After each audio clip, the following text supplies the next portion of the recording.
할렐루야. 오늘도 굿 TV에 함께 하신 여러분들을 예수님의 이름으로 사랑하고 축복합니다. 데살로니가 후서 1장 3절의 말씀에 사도 바울은 하나님께 감사하는 기도가 있으니 그것은 바로 데살로니가 교회의 성도들의 믿음이 더욱 자란다는 사실을 인식하면서 하나님께 감사의 기도를 드리고 있는 모습을 보게 됩니다. 이를 통해서 믿음은 자라야 되는 거구나를 알 수 있다는 거죠. 그 말씀을 잘 설명한 것이 사도 바울은 로마서 1장 17절 말씀에 복음에는 하나님의 의가 나타나서 믿음으로 믿음에 이르게 하나니라는 설명을 통해서 믿음으로 시작했으면 믿음으로 마치는 거구나. 그러니까 시작도 믿음이면 마지막까지 믿음으로 맞춰야만 된다는 사실을 알려주니 이것은 믿음으로 시작했으니 믿음으로 자라가면서 우리 신앙이 더 온전하고 아름다워져야 될 그런 필요성에 대한 부분을 강조해 주고 있죠. 이에 사도 바울은 로마서 10장 9절 말씀을 통해서 입으로 예수를 주라 시인하고 마음속에서 하나님께서 죽은 자 가운데 살리신 예수 그리스도를 믿으면 구원을 얻는다라고 분명히 말합니다. 그리고 이어서 바로 로마서 10장 10절의 말씀에 계속하여 마음으로 믿고 입으로 신하여 구원에 이르느니라 말씀하면서 믿음으로 시작한 구원을 얻었으면 믿음에 이르는 신앙으로 구원에 이르러야 할 것을 말하니 이것은 우리의 신앙이 자라야 할 것을 말해주고 있는 것입니다. 맞습니다. 이것이 바로 구원을 얻은 자가 구원에 이르도록 자라는 영성으로서 사도 요한이 그것을 구체적으로 말했으니 요한일서 2장 14절의 말씀에 아이들아 라고 말하며 아이들의 신앙으로 자란 자가 이제 청년의 신앙까지 자라야 되고 청년의 신앙에서 아비들의 신앙까지 자라야 될 신앙의 3단계를 잘 설명해 주고 있습니다. 이에 가장 먼저 우리는 2주 전에 걸쳐서 계속해서 우리는 우리의 신앙의 단계된 부분 가운데 어린아이의 영성에 대해서 살펴보았죠. 어린아이 영성의 출발점은 마가복음 1장 15절의 말씀에 하나님의 나라가 가까웠으니 회개하고 복음을 믿으라 말하며 회개의 영성을 강력하게 추구하고 있어요. 그러면 왜 회개를 해야 되느냐? 사도행전 2장 38절의 말씀에 회개할 때 죄사함을 받고 더 나아가 성령님을 선물로 주신다고 약속했기 때문입니다. 그리고 왜 우리가 성령을 받아야 될까요? 일반적으로 성령은 우리가 은사론적인 입장 속에서 은사를 받기 위한 통로로 알고 있어요. 물론 틀린 얘기 아닙니다. 그러나 오늘 좀 더 저는 깊이 있게 다뤄보고 싶을 때 성령을 받아야 할 이유는 가장 먼저는 고린도전서 12장 3절의 말씀에 성령님을 받아야만 예수를 주라 부를 수 있다는 아주 중요한 말씀을 주십니다. 그래서 사도 바울은 계속해서 로마서 8장 15절 말씀에도 양자의 영을 받았으니 반드시 하나님을 아버지라 부른다고 말하고 있고 갈라디아 4장 6절의 말씀에도 똑같은 말씀을 하고 있으니 우리가 하나님의 아들의 영을 받은 자로서 하나님을 아버지라 부른다고 그래요. 그럼 성령 인해서 예수를 주라 부르고 하나님을 아버지라 부른 이유는 무엇일까요? 로마서 10장 13절 말씀에 주의 이름을 부르는 자가 구원을 얻으리니 라고 말함을 통해서 성령님이 우리에게 오셔서 예수를 주라 부르고 하나님을 아버지라 부르긴 이유는 한 가지, 우리를 바로 구원을 얻게 하기 위함에 대한 부분을 말씀해 주고 있습니다. 이렇게 우리가 주의 이름을 부름으로 구원을 받을 뿐만 아니라 또는 성령이 내게 임하셨을 때 로마서 8장 16절의 말씀에서는 그 성령님이 우리를 하나님의 자녀라고 친히 증거해 주신다는 사실이죠. 이를 통해서 결국 어린아이 신앙은 누구냐?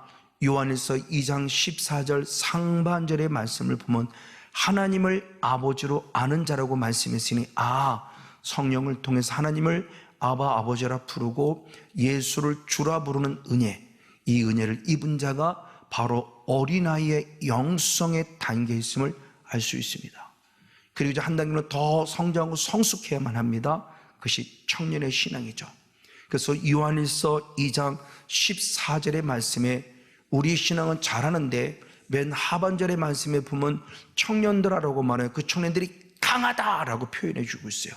그러면서 말씀이 너희 속에 있으므로 너희가 흉악한 자와 싸워 이기는 자다라는 축복을 통해서 청년의 신앙은 영적 싸움을 싸워서 결국 어둠의 영과 싸워 이기는 영의 상태를 말하는구나 라는 것을 빨리 알아차릴 수 있죠. 그럴 때 먼저 강하다고 표현했어요. 그 강하다라고 말하는 그 원어가 이스퀴로스라는 원어인데, 그 이스퀴로스라는 원어는 또 다른 말로 표현하면 마태복음 3장 11절에 내 뒤에 오시는 예수 그리스도는 성령과 불로 세를 줄 자인데 그분은 능력이 많으시다 그럴 때 그 능력이 많으시다는 단어 자체가 이스퀴로스라는 강하다는 원어와 똑같아요. 이 말을 달리 말하면 결국 바로 우리가 청년의 신앙을 가지면 강력한 영권자가 되는구나. 그럼 어떻게 강력한 영권자가 되죠? 사도행전 1장 8절의 말씀에 성령이 너에게 임하시면 권능, 능력을 받고 그랬어요. 그러니까 성령이 임할 때 능력을 받고 능력을 받아들인 걸 강하고 담대한 자라는 것을 성경이 알려주고 있다는 사실이죠. 그래서 주님께서는 여호수아를 향해서 얘기했을 때 여호수아서 1장 6절로부터 9절까지 말씀 속에 3번씩이나 반복하는 내용이 있습니다. 강하라 담대하라, 강하라 담대하라, 강하라 담대하라. 이 말을 달리 말하면 결국 여호수아는 성령의 사람이라는 거죠. 성령이 임하였기에 권능을 받아서 강하니 그런 영의 사람, 성령의 사람이라는 것을 밝히 보여주고 있습니다. 맞습니다. 이렇게 강력한 성령 충만한 자가 될 때 우리는 말씀의 무기를 가짐으로 강력한 자가 된다는 것을 말하죠. 그래서 다시 한번 요한일서 2장 14절의 말씀에 청년들아 하나님의 말씀이 너희 속에 거라고 말하며 우리가 강력한 능력을 가진 이유가 말씀 안에 있다는 사실을 알려주고 있죠. 이에 사도 바울은 에베소 6장 17절 말씀에 성령의 그 하나님의 말씀이다라고 표현을 통해서 우리가 강력한 무기를 가지고 있으니 그 무기는 바로 하나님의 말씀이라는 무기를 가지고 있음을 말합니다. 맞아요. 이렇게 무기를 가지고 있을 때 어떻게 되느냐? 영적 삶에서 승리한다는 거죠. 그래서 요한계시록 12장 11절 말씀에서는 어둠의 영이 제 둘째 하늘에서 쫓겨납니다. 이 땅에 쫓겨날 때 이 땅에는 우리 형제들, 바로 오늘 우리들일 수 있고 앞으로 우리 후배들일 수 있을 거예요.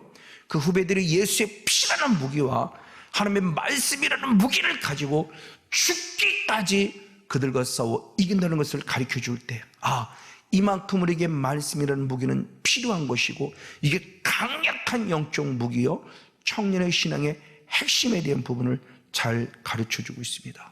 그러므로 마가복음 16장 17절 말씀에 믿는 자들에게는 이런 표적이 따르니 너희가 내 이름으로 귀신을 쫓아내었을 때 그 믿는 자는 그냥 막연한 어린아이 신앙의 상태가 아니라 최소 못해 청년의 신앙까지는 자란 자만이 그 믿음을 통해서 귀신과 싸워 이기는 것을 가르쳐주고 있으니 저 여러분도 어린아이 신앙 빨리 벗어나 하나님의 강력한 무기인 말씀이라는 무기를 가진 청년의 신앙까지 자라서 반드시 영적 삶에서 승리하는 저 여러분 우리 모두가 되어지기를 예수님으로 간절히 축복하고 축원을 드립니다. 그리고 한 단계 더 자라야 됩니다.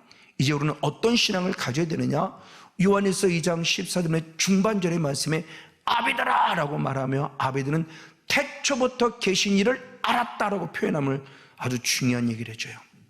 어린아이는 하나님을 아버지로 아는데 아비의 신앙은 하나님을 태초부터 계신으로 안다고 말해요. 태초부터 계신이를 아는 것은 결국 뭐냐? 창세기 1장 1절 이후의 말씀에 천지 만물을 창조하신 창조주 하나님을 말하는 거죠.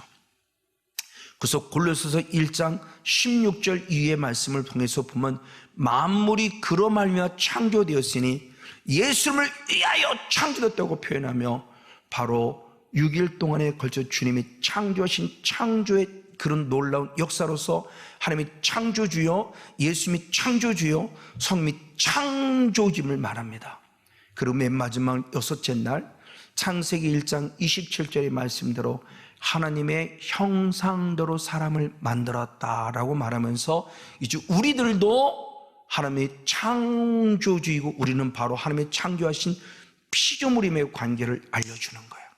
그래서 창조주와 피조물과의 관계 속에서 그 하나님을 경외하는 신앙을 갖는 자의 위치가 바로 태초부터 계시를 아는 자는 성경으로 말씀하고 있습니다. 맞습니다. 이에 빌립보서 2장 12절 말씀에 너희가 복종하여 두렵고 떨림으로 하나님 구원을 이루라라고 아주 중요한 말씀을 줘요.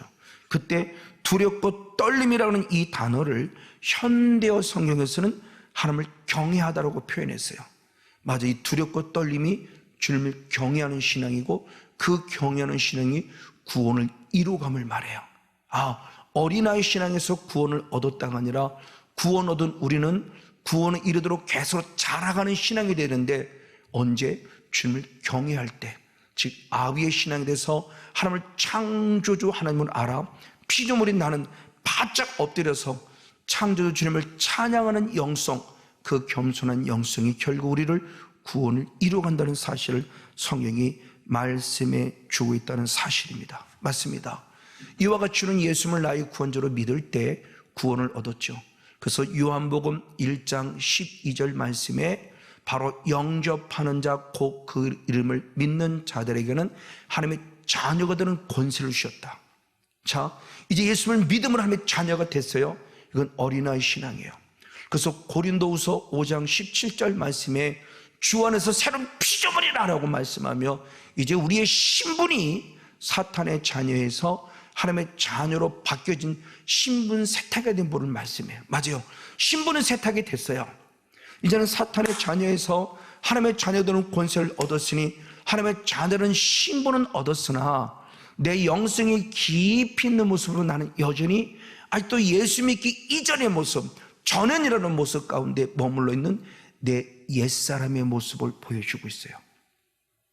그 옛사람의 모습을 잘 보여주는 사건이 에베소 2장 3절의 말씀이죠. 예수님을 믿었지만 전에는이라고 표현하면서 전에는부터 내려오고 있는 바로 본질상 진노의 자식이라고 하는 죄성의 모습을 가르쳐줘요. 즉 로마서 5장 12절 이후에 아담 이후로부터 내려오는 더럽고 추한 죄성, 그래서 나는 태어나는 순간부터 악하게 태어난 성악설, 나는 선하게 태어나지 않았어요. 아담 때문에 악하게 태어난 그 본질상 진노의 자식의 죄성을 가지고 있는 옛사람의 흔적을 가지고 있습니다. 그 본질상 진노의 자식의 죄성을 또 다른 각도로 말하면 갈라디아서 4장 8절의 말씀에 본질상 하나님이 아닌 자들에게 종노릇했다고 말하죠. 하나님이 아닌 자는 반드시 우리가 잘 아는 대로 사탄이죠. 사탄의 종노릇한 내 옛사람의 흔적, 그것을 베드로는 이렇게 표현했습니다. 베드로전서 1장 18절 말씀에 조상으로부터 유전되어 내려오는 망령된 행실이라고 표현해요. 이게 혈통이라는 합법적인 통로, 아담 이후로 계속해서 내려오는 이 합법적인 통로의 그 죄성, 조상으로부터 유전되어 내려오는 망령된 행실은 이 죄성, 이것이 바로 우리들에게 옛사람의 흔적에 대한 부분을 말해요. 이걸 이사야 선지자는 그렇게 표현했어요. 이사야 1장 25절 말씀에 영적인 찌꺼기라고 표현했고 영적인 혼합물, 혼잣물을 표현하면서 이걸 제거하라 그랬어요. 이것이 바로 옛사람을 제거하는 겁니다. 즉 다시 말해서 본질상 진노의 자식의 죄성, 즉 하나님이 아닌 자들에게 종노릇했던 나의 죄성, 이것을 또 다른 말로 하면 조상으로부터 유전대로 내려오는 죄성, 이걸 또 다른 말로 하면 영적 찌꺼기, 이것이 바로 옛사람이 이 옛사람을 제거하라는 겁니다. 그런 옛사람을 제거하는 것은 결국 무엇이냐? 로마서 6장 6절은 말씀하기를 옛사람에 대한 존재를 제거한다는 것은 죄의 몸이 멸해져 다시는 죄에게 종노릇하지 아니하는 것이라고 표현을 통해서 예수님을 나의 구원자로 믿었지만 아직도 신부는 자녀가 되었지만 이 어린아이 신앙에는 옛사람의 흔적이 남아있기에 계속 죄를 범하게 하거든요. 그래서 그들과 싸워 이게 될 영적 삶의 실체된 부분을 가르쳐 주면서 우리가 빨리 일어서야 될 부분의 것을 말씀해 주고 있는 것입니다. 맞습니다. 이렇게 돼서 옛사람을 제거시키는 영적 싸움을 싸우는 겁니다. 그래서 죄의 몸을 멸하여 다시 이 모습은 영적 싸움을 싸워서 이제는 죄에게 종로로 타지 아니하고 하나님 위해 살아가는 의의 종이 될 것을 말하는 거죠. 이것이 바로 이제는 우리에게 뭐냐? 옛사람이 벗어났으면 이제 새 사람을 입어야 될 걸 말하는 거예요. 그래서 에베소 4장 24절의 말씀에 하나님을 따라 의와 거룩함으로 지으심을 받은 새 사람을 입으라 라고 말하며 새 사람이 무엇이며 불 말해요. 하나님을 따라 그랬어요. 근데 하나님을 따라는 그 번역본을 새 번역 성경에서는 하나님의 형상을 따라 이렇게 쓰게 되기도 해요. 그러니까 결국 새 사람은 뭐냐? 하나님의 형상의 회복을 보여주는 거죠. 그래서 아까 이사야 1장 25절을 나눴는데 그 영적 찌꺼기 혼합물을 제거할 때 이사야 1장 26절에 뭐라고 표현한가? 그럴 때 처음처럼 그리고 본래대로 회복된다고 말하며 영적 찌꺼기 제거될 때 처음에 본질이 회복되어지는 거고 첫사랑의 그 흔적이 제거되어지는, 그래서 의의 성립이 되고 신실한 고울이 되는 축복을 낸다고 말씀하고 있어요. 이게 영적 싸움의 원리예요. 이 싸움을 싸워서 하나님의 놀라운 첫사랑, 즉 창세기 1장과 2장의 원초적 본질인 하나님의 형상이 회복되어야 것을 말씀해 주었습니다. 이걸 좀 더 구체적으로 말할 때 골로새 3장 10절의 말씀에 새 사람을 입을 때 새 사람이 누구냐? 그럴 때 우리를 창조하신 자의 형상을 쫓아 새롭게 되는 것이다 그랬어요. 나를 창조하신 누굽니까? 창조주 하나님이죠. 그러면 하나님의 형상이 회복되는 거예요. 그러면 하나님의 형상이 과연 무엇일까? 하나님의 형상은 외적인 모습을 말하는 것이고 내적인 모습을 말할 때 하나님의 본질이 뭐냐? 요한복음 4장 24절에 말씀에 하나님은 영이시니 그랬어요. 하나님의 본질이 영이에요.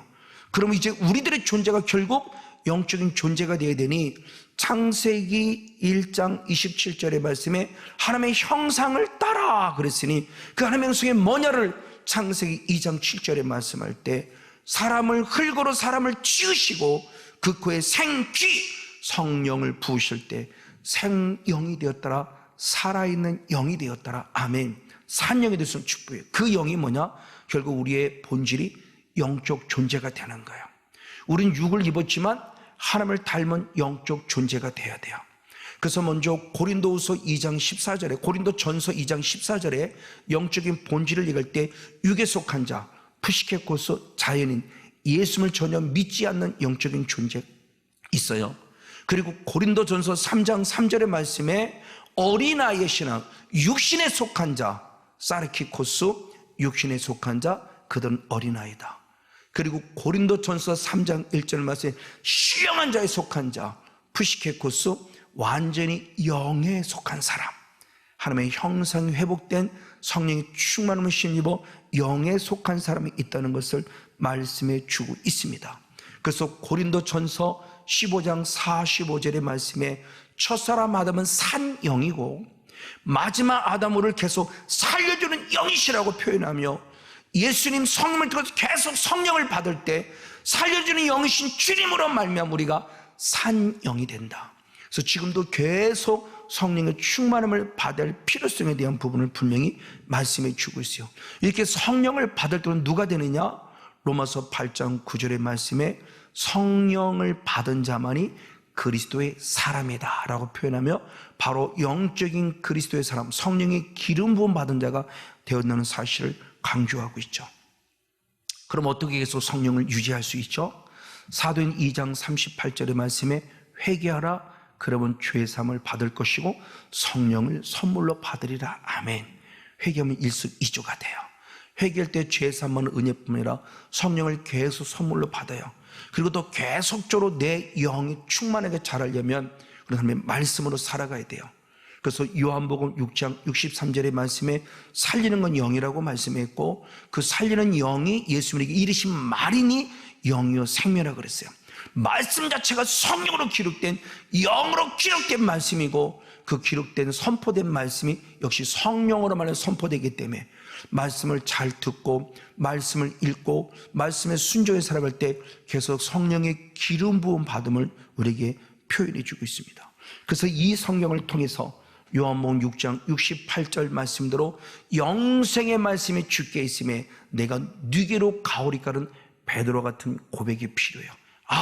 나는 말씀 안에서 영을 유지하는 자가 되겠구나. 그래서 고넬료는 사도행 10장 44절의 말씀에 말씀만 잘 듣고도 성령 충만도 기록하고 있으니 바로 말씀을 통해서 성령의 충만함을 유지할 필요성이 있어요. 그래서 영의 사람이 돼야 아비가 되는 겁니다. 그러면 영의 사람이 된다고 했을 때 그 또한 본질 속에 뭐냐? 이제 그리스도를 닮아가는 영성이 돼야 돼요. 즉 하나님의 형상, 예수님의 형상을 또 우리가 드러내야 되는데 실제적인 삶에서 드러나는 영적인 사람이 어떻게 살아갈 것에 대한 부분의 모습을 말씀했으니 가장 먼저는 요한일서 4장 16절의 말씀에 하나님은 사랑이니 그 사랑 안에 거하는 자가 되라. 주님의 사랑을 느낄 수 있는 감격과 감사 안에 있어야 돼요. 내가 죄 사함 받았다는 그 사랑의 흔적을 느껴야 돼요. 그 감동과 감화가 있어야 돼요. 그래서 강력한 사랑 안에 거야만이 예수님의 형성이 회복되죠. 이 사랑이 내 안에 있을 때 갈라디아 5장 22절로 24절의 말씀에 성령의 9가지를 말하면서 사랑과 희락과 화평과 오래 참음과 자비와 양선과 충성과 온유와 절제니 이 같은 법을 금지할 법이 없다고 말하며 계속 성령 충만함에 젖어서 9가지를 맺을 것을 말해요. 왜? 주님 스스로가 말했습니다. 마태복음 11장 29절의 말씀에 나는 온유하고 겸손히 내게로 배우라 말하며 예수 그리스도의 성품 자체가 우리에게 무엇인가에 대한 부분을 정확하게 말씀해 주셨어요. 그래서 사도 바울은 로마서 8장 29절에 우리가 미리 예지되고 미리 예정된, 미리 아셨고 미리 예정된 궁극적인 목적은 하나님의 아들 예수의 형상을 본받게 하기 위함이다. 아멘. 그 예수님과 그냥 구원했다가 아니라 그 예수님을 닮아가야 돼요. 그래서 사도 바울은 고린도전서 11장 1절 말씀에 내가 그리스도를 본받은 것 같이라고 표현하면서 그리스도를 닮아가는 영성의 핵심에 대한 부분을 말씀해 주고 있어요. 이에 베드로도 똑같이 말합니다. 베드로후서 1장 4절의 말씀에 썩어질 것을 피하여 신의 성품에 참여하라 그랬어요. 그때 신의 성품에 참될 그 성품이란 단어가 킹 제임스 흠정역 번역본은 신의 본성이다. 하나님의 본성, 원초적 본질인 주님의 본성, 즉 하나님의 형상에 참여하는 자가 돼야 돼요. 그러면서 이어서 베드로는 말하기를 베드로전서 1장 5절로부터 7절까지 말씀 속에 너희 믿음의 덕의 지식을, 질제의 절제를, 지식의 절제를, 절제의 인내를, 인내의 경건을, 경건의 형제 우애를, 형제 우애 사랑을 공급하라 말하며 하나님의 형상이 회복된 자는 믿음을 시작해서 살아오는 마침의 대문을 잘 표현해 주겠어요. 이것이 뭐냐? 베드로서 1장 8절만 이게 하나님을 아는 지식을 아는 것이고 이게 열매 맺는 자라고 그래요. 그럼 왜 우리가 하나님을 더 깊이 알아야 되고 왜 하나님의 형상을 닮아가야 되고 왜 하나님의 은혜 안에 있어야 되느냐? 정답은 간단합니다. 베드로후서 1장 11절에 말씀했습니다. 이같이 하면 우리 주 예수 그리스도의 영원한 날에 넉넉히 들어가리라. 할렐루야 아멘. 하나님 나라에 넉넉히 들어가요. 아비의 신앙을 가질 때, 그 어린아이 신앙에서 빨리 벗어나서 청년의 신앙까지 자라서 영적 싸움을 싸워 옛사람을 제거해버리고 하나님의 형상인 새 사람을 입어서 그리스도를 닮아가는 자. 그래서 주님께서는 당신 스스로가 우리에게 그리스도의 빛으로서 고린도후서 4장 6절의 말씀에 그리스도의 얼굴에 있는 그 강력한 빛을 우리에게 비춰주셔서 이제 우리가 누가 되느냐? 그리스도의 생이 빛이 된다고 말씀했어요. 그래서 마태복음 5장 14절로부터 16절까지 말씀에 너는 세상의 빛이라 사람에게 비춰서 아버지께 영광을 돌리라 말씀하고 있으니 아비의 신앙까지 자라서 그리스도의 빛을 공급받은 자로서 그리스도의 빛을 비추는 세상의 빛이 되어 나도 살고 더 많은 영혼을 살려는 아비의 신앙과 자라는 저와 여러분 우리 모두가 되어지기를 예수님의 이름으로 간절히 축복하고 축원을 드립니다.